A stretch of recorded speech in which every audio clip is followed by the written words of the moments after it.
Hi, Amy. Good morning. How are you? Good morning. I'm good. Having a pretty busy morning, but a good morning. Nice. You? I'm having a slower morning. Just got back from a hike. That's why I'm rocking my cool sweatshirt. Love it. We were going to hop on today and talk about one of our favorite topics in the entire world, Yep. metabolic flexibility, which every time I say that, I feel that people think that that's just a new agey buzzword that's going to come in and out of importance, but I find it to be the cornerstone of pretty much every chronic disease that we see. What do you think? Exactly. I totally agree. It's like it's become a more popular term.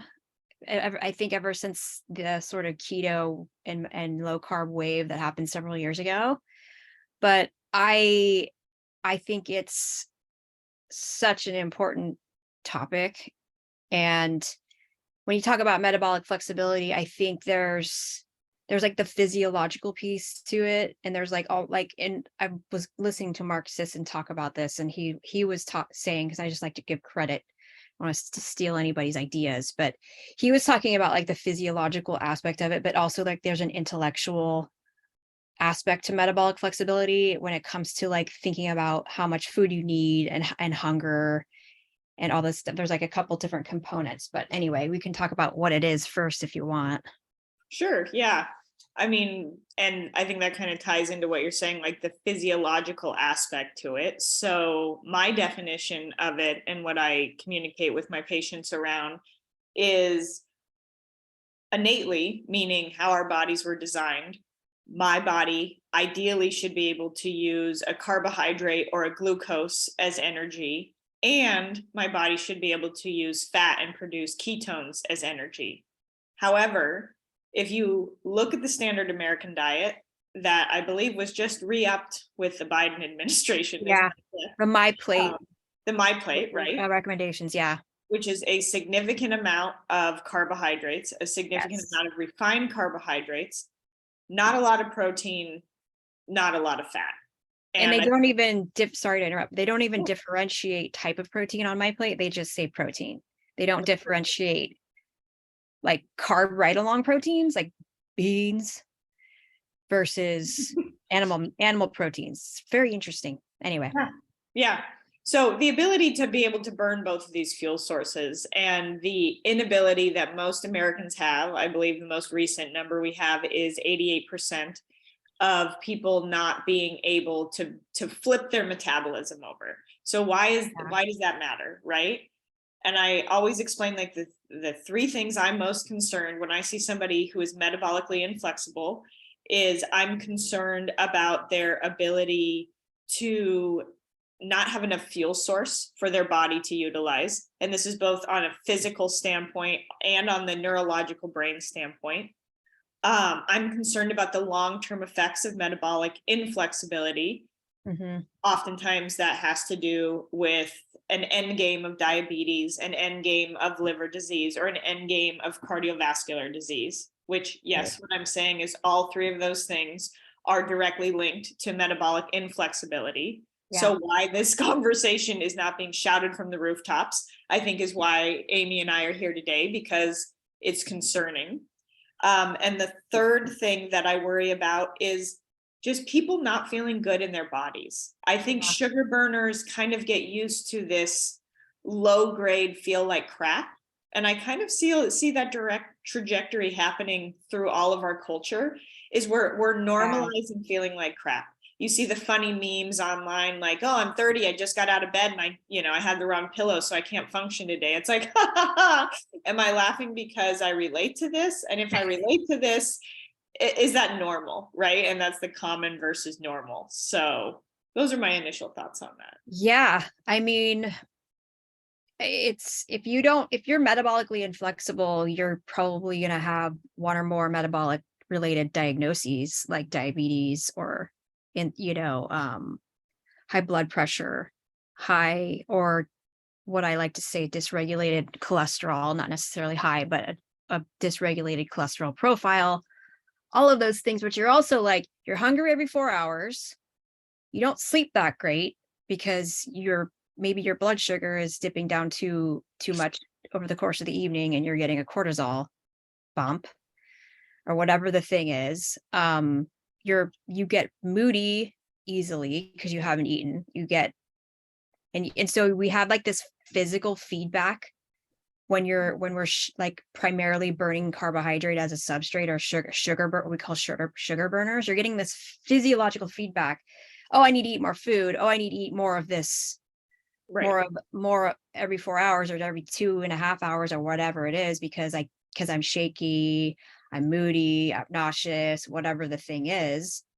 But really what we haven't done is we haven't learned, our body has like put away the ability to burn fat somewhere far away. It's still in your body, but it's like offline, Exactly. Yeah. It's right? like the switch is turned off. The switch is turned off because your body's like always going to prioritize sugar and carbs first as a substrate.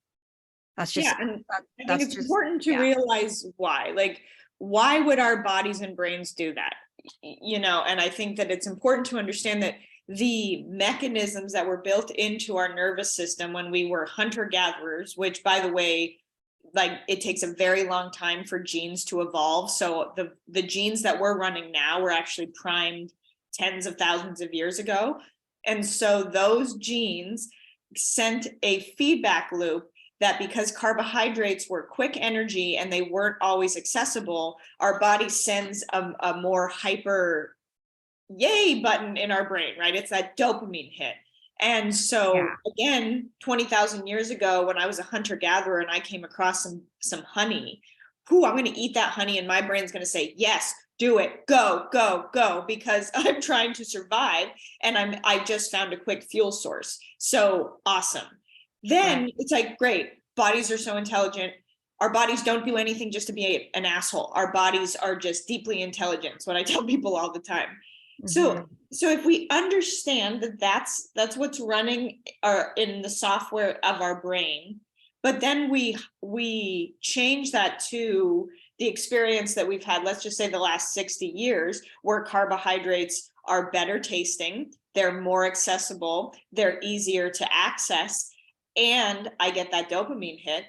You can see how this is the kind of the starting line to why people get unhealthy. Totally. It's almost like a collective addiction to sugar.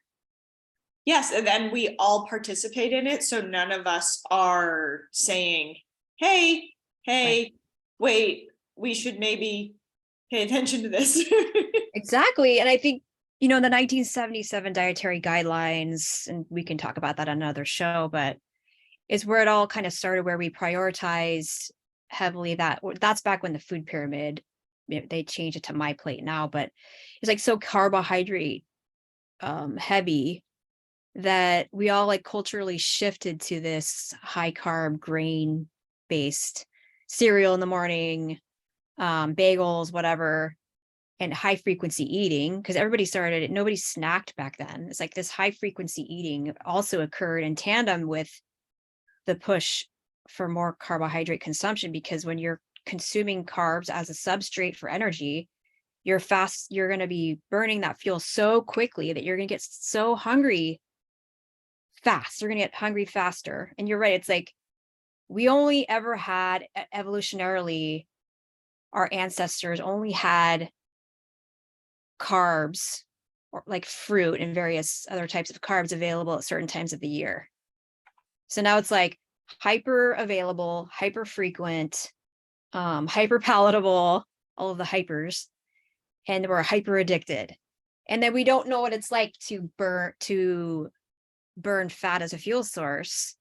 So I think, like, for me, when I went keto, and I'm not saying that keto is the way to go, but that was just the doorway for me that I walked into when I went keto several years ago, for various reasons. At the time I did it, I was like, I had this moment of like, 6 weeks into keto, I didn't get much keto flu, but I was like really hungry in the first few weeks. But then, like, about 6 weeks in, I just remember being like, I'm not hungry.